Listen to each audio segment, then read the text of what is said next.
Assalamu alaikum wa rahmatullahi wa barakatuh, chers frères et sœurs. Que la paix, la miséricorde et les bénédictions d'Allah soient avec vous. Bienvenue sur notre chaîne, un espace pour explorer la lumière d'Allah, méditer sur sa sagesse et renforcer notre conscience de sa présence dans chaque instant de nos vies.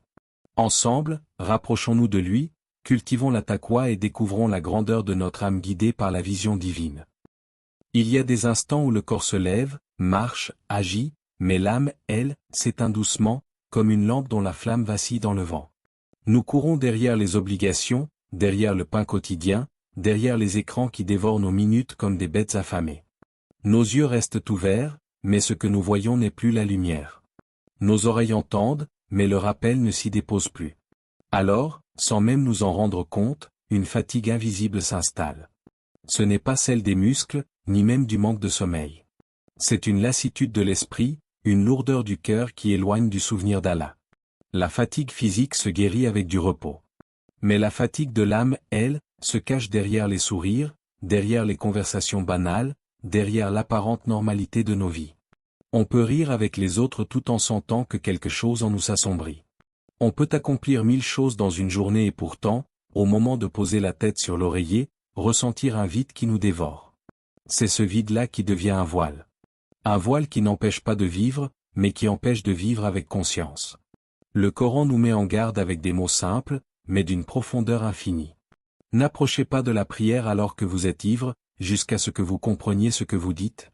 Sourate An-Nisa, 4h43. Ce verset ne parle pas seulement de l'ivresse du vin. Il parle aussi de l'ivresse subtile de l'inattention, de cette somnolence intérieure qui fait que l'on récite des paroles sans les habiter, que l'on s'incline sans se soumettre vraiment, que l'on se prosterne sans déposer le poids de notre cœur devant le Seigneur. Qu'est-ce qu'être ivre, sinon perdre la clarté? Et combien d'entre nous perdent cette clarté, non pas par l'alcool, mais par l'excès de distraction, par la fatigue accumulée, par le tumulte constant du monde qui nous vole la présence? Il existe une ivresse du travail, où l'on s'enfonce dans les responsabilités au point d'oublier pourquoi on œuvre. Il existe une ivresse des plaisirs, où l'on consomme sans jamais rassasier son âme. Il existe une ivresse de la distraction, où chaque instant de silence doit être comblé par une notification, une vidéo, une musique, par peur d'entendre son cœur parler. Dans chacun de ces états, le corps continue sa marche, mais l'esprit se détourne du rappel. On parle à Allah, mais comme si l'on murmurait dans le vide. On lit ses paroles, mais elles ne percent plus les couches épaisses de notre torpeur. Imagine la prière comme une rencontre. Une rencontre intime avec celui qui t'a façonné, qui connaît tes pensées avant que tu les formules, qui voit tes larmes avant qu'elles ne coulent. Mais si tu viens à cette rencontre avec un cœur fatigué, distrait, absent, n'es-tu pas semblable à quelqu'un qui parle à son bien-aimé tout en fixant un écran? La parole est prononcée, mais la présence n'y est pas. Et la présence, c'est ce qu'Allah demande avant tout. La fatigue devient alors plus dangereuse qu'une simple faiblesse passagère. Elle se transforme en voile. Un voile qui recouvre les yeux du cœur. Un voile qui te fait prier mécaniquement, écouter distraitement, vivre sans percevoir. Et derrière ce voile, le rappel d'Allah s'affaiblit. Le prophète disait: dans le corps, il y a un morceau de chair. S'il est sain, tout le corps est sain, et s'il est corrompu, tout le corps est corrompu. C'est le cœur. Hadith authentique, rapporté par Al-Bukhari et Muslim. Or, ce cœur, quand il se fatigue, n'émet plus de lumière.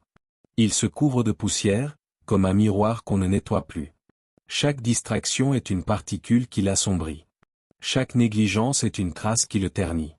Et petit à petit, le cœur cesse de refléter la lumière d'Allah. La véritable fatigue, celle qui est dangereuse, n'est pas celle des bras ou des jambes. C'est celle qui empêche le cœur de goûter la douceur de la prière, la paix du rappel, la chaleur de la foi. Elle est insidieuse, car on peut la confondre avec un simple surmenage. Mais elle est plus profonde, elle te vole la présence, elle te prive de la conscience de ton Créateur. Lorsque tu sens cette lourdeur, cette incapacité à te concentrer, ce vide intérieur qui persiste malgré le sommeil, pose-toi cette question: est-ce vraiment mon corps qui est épuisé, ou est-ce mon cœur qui s'est éloigné?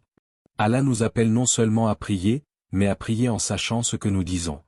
La différence est immense. Une prière consciente est un baume qui guérit la fatigue.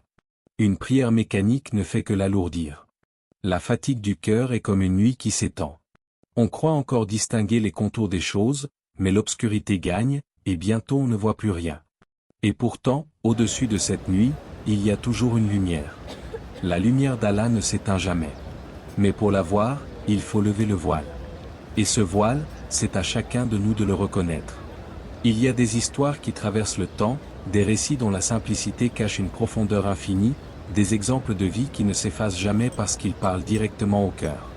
L'histoire d'Abu Darda, qu'Allah l'agrée, en fait partie. Elle n'est pas seulement un épisode historique, mais un miroir où chacun peut se regarder et questionner son propre chemin. Abu Darda veillait la nuit en prière, et ce n'était pas un simple rituel mécanique. Il se levait avec une conscience aiguë de chaque mouvement, chaque inclination, chaque souffle. Il connaissait le poids de la fatigue physique, il en ressentait les tremblements dans ses muscles et la lourdeur dans ses paupières.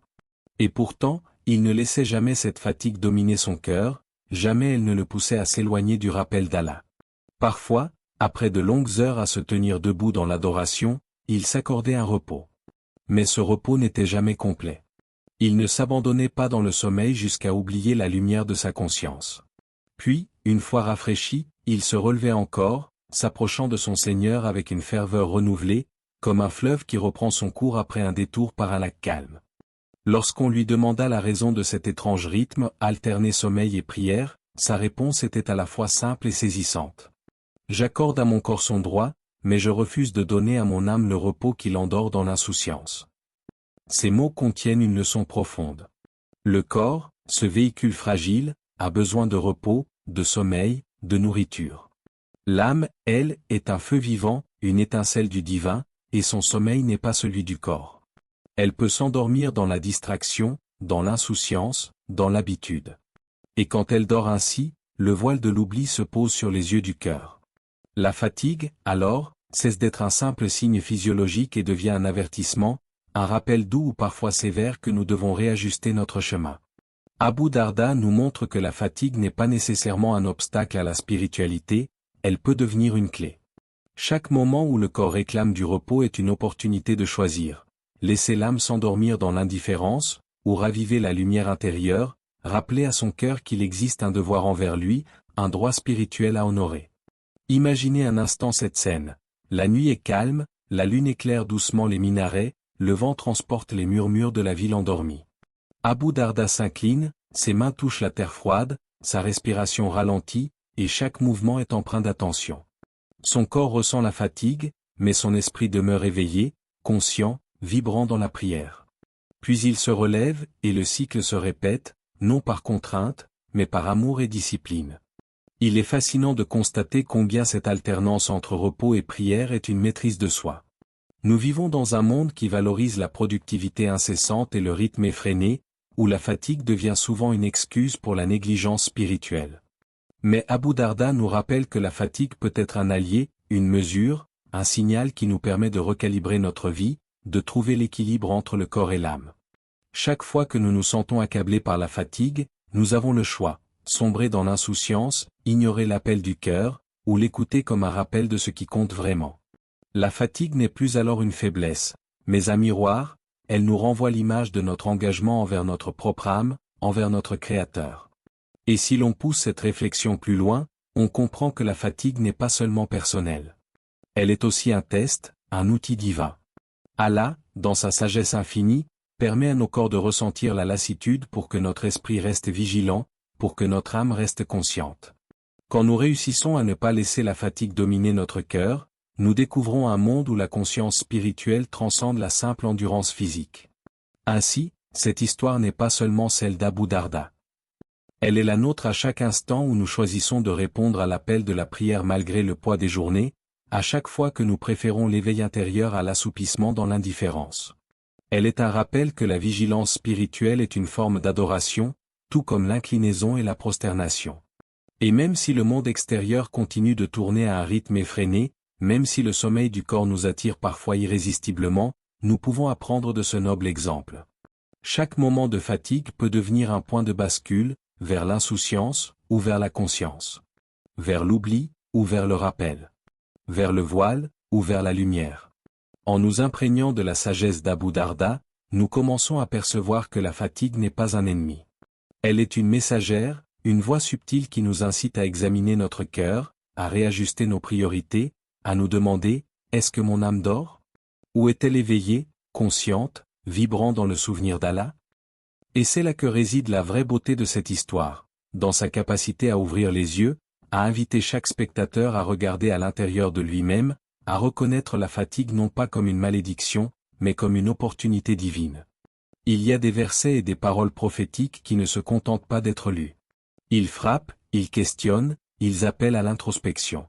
Allah nous parle, et parfois, ces mots ne sont pas des conseils abstraits mais des invitations directes, des appels à répondre. Ô vous qui avez cru! Répondez à Allah et au messager lorsqu'il vous appelle à ce qui vous donne la vie.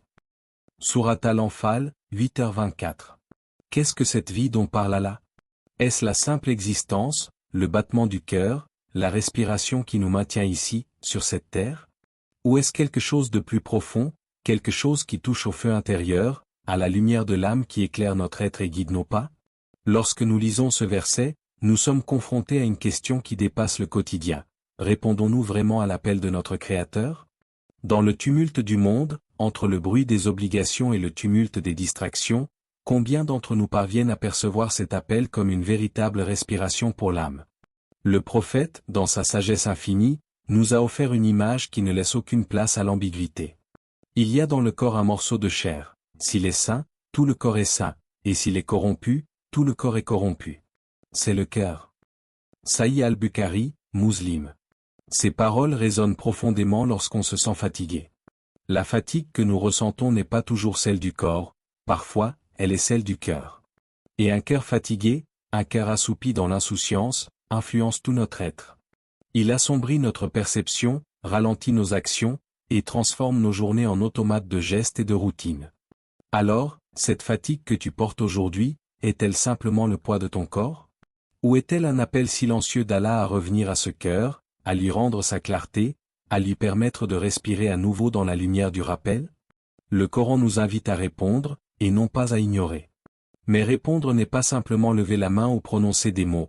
Répondre, c'est incarner le rappel, laisser la lumière pénétrer, laisser le cœur s'éveiller.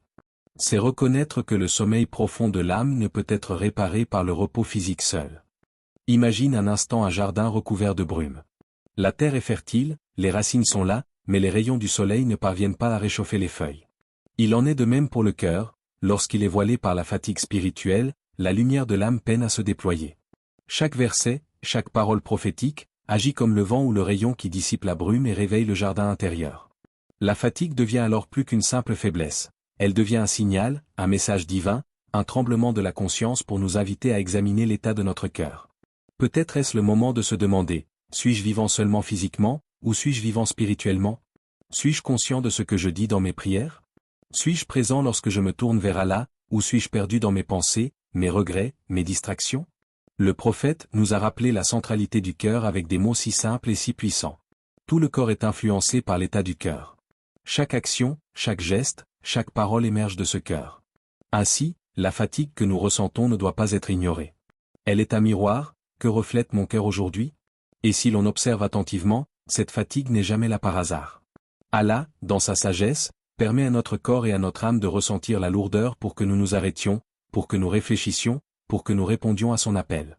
La fatigue devient alors un point d'arrêt dans notre course effrénée, un moment où l'on peut poser le regard sur notre vie intérieure, sur nos choix, sur la santé de notre cœur. Peut-être que ce que nous appelons épuisement n'est pas un signe de faiblesse mais un rappel tendre et puissant. Le corps réclame du repos, certes, mais le cœur réclame une attention particulière, une lumière nouvelle, un souffle de rappel. C'est un moment pour revenir à l'essentiel, répondre à Allah et au messager, non pas par obligation, mais par conscience et amour. Alors, observe cette fatigue. Sens cela. Ne la rejette pas. Demande-toi, est-ce que mon cœur a besoin d'être soigné, éveillé, nourri de lumière et de présence divine? Chaque battement peut devenir une prière silencieuse, chaque souffle une réponse à l'appel du Créateur. Dans ces instants de réflexion, le spectateur comprend que la fatigue n'est pas une punition, mais un guide. Elle nous pousse à retourner à l'essentiel, à prendre soin du cœur, à revitaliser la lumière de l'âme. Et dans cette revitalisation, nous trouvons une énergie qui dépasse celle du corps, une énergie qui nourrit la vie véritable, celle qui n'est pas mesurée par les heures, mais par la profondeur de la conscience et la proximité d'Allah.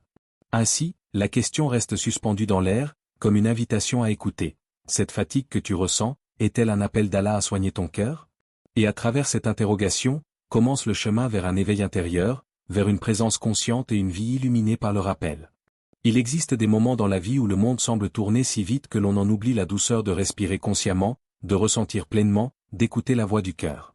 Et c'est dans ces instants que des questions surgissent, non pas de l'extérieur, mais de l'intérieur, de cette petite lumière qui ne dort jamais vraiment, ton âme. Quand as-tu réellement pris un moment pour prier avec toute ton attention? Pas une prière automatique, pas un geste répété machinalement, mais une prière où chaque mot, chaque inclination, chaque souffle est ressenti et vécu? Imagine ce moment. Imagine tes mains qui se posent sur le sol, tes paupières qui se ferment, et ton cœur qui s'ouvre comme une fleur au matin, prêt à recevoir la lumière de la présence divine. Peux-tu te rappeler cette sensation? Ou est-ce que ces instants se font rares, effacés par le rythme frénétique de tes journées? Combien de fois ton cœur s'est-il fatigué des écrans, des notifications incessantes, des conversations superficielles, et de la course sans fin des obligations? Combien de fois t'es-tu endormi dans l'indifférence, pendant que ton esprit errait, distrait, fatigué, incapable de goûter à la tranquillité du dhikr? La fatigue n'est pas seulement celle du corps, elle est celle de l'âme qui cherche un souffle, une pause, un point de repos dans l'immensité de l'existence. Et si cette lassitude que tu portes aujourd'hui n'était pas simplement un hasard, mais une invitation subtile d'Allah? Une invitation à revenir, à déposer le fardeau des préoccupations inutiles, à retrouver le chemin de ton cœur et du rappel. Laisse cette idée pénétrer ton esprit. Et si la fatigue n'était pas ton ennemi, mais une main tendue, un guide silencieux qui te dit « Reviens à moi ». Ferme les yeux un instant et imagine ton âme comme un miroir délicat. Chaque distraction, chaque pensée inutile, chaque préoccupation superficielle laisse une trace de poussière sur ce miroir. La fatigue spirituelle se manifeste lorsque le miroir est couvert. Et maintenant, imagine que chaque prière consciente, chaque moment de dhikr, chaque retour vers Allah enlève doucement cette poussière, révélant la lumière qui a toujours été là. La question devient alors une danse intérieure, quelle trace as-tu laissée sur ton miroir aujourd'hui? Et surtout, que vas-tu faire pour le nettoyer, pour laisser ton cœur refléter à nouveau la lumière divine? Ces questions ne sont pas destinées à te juger, mais à éveiller ce qui sommeille en toi. Elles sont comme des petites flèches de lumière qui viennent percer l'obscurité de la routine, pour te rappeler que l'âme ne demande pas beaucoup, juste une attention sincère, un souffle de présence, un retour au rappel. As-tu déjà senti ce silence intérieur, ce vide subtil qui te pousse à t'arrêter, à respirer profondément, à écouter la voix de ton cœur? Peut-être que ce moment est déjà là, même si tu ne l'as pas remarqué. Peut-être que la fatigue, ce poids que tu ressens, est en réalité le signal que ton âme t'envoie, un signal doux mais pressant, éveille-toi, prends soin de moi. Ces questions sont simples, mais elles sont puissantes. Elles frappent l'esprit et l'âme avec la délicatesse d'une brise qui effleure la peau. Elles nous obligent à regarder au-delà des gestes mécaniques, au-delà des routines, au-delà du bruit. Elles nous rappellent que chaque instant peut être un réveil, que chaque souffle peut être un retour à la présence divine, que chaque pensée consciente peut purifier la fatigue spirituelle. Quand as-tu vraiment senti le goût du dhikr, de ce rappel constant qui apaise le cœur, qui allège les épaules, qui ouvre les yeux de l'âme? Quand as-tu permis à ton esprit de se libérer du chaos extérieur pour se recentrer sur l'essentiel? Et si cette lassitude, cette fatigue qui pèse sur toi aujourd'hui, était une invitation à reconnecter, à respirer profondément, à redevenir pleinement conscient? Laisse ces questions résonner dans ton cœur. Laisse-les s'installer comme une mélodie douce qui ne se tait jamais. Elles ne cherchent pas de réponse immédiate, mais un éveil progressif. Elles sont comme un fil qui te relie à ton être intérieur, à ton Créateur, à cette lumière qui sommeille sous les voiles de la fatigue et de la distraction. Chaque question est une main tendue vers toi. Chaque interrogation est une porte ouverte vers le réveil intérieur.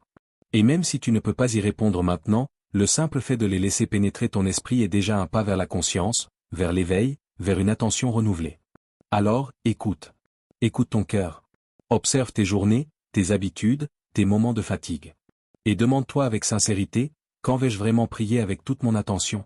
Quand vais-je permettre à mon cœur de goûter au repos et à la lumière du dhikr? Quand vais-je répondre à l'invitation divine cachée dans ma fatigue? Ces questions sont une invitation à regarder l'intérieur, à percevoir ce qui est souvent invisible, à réveiller ce qui est trop longtemps endormi. Et même dans le tumulte du monde, même au milieu de la fatigue et des distractions, elles sont un rappel constant, que ton âme a un droit sur toi, que la lumière est là, et qu'il suffit de tourner le regard pour la retrouver.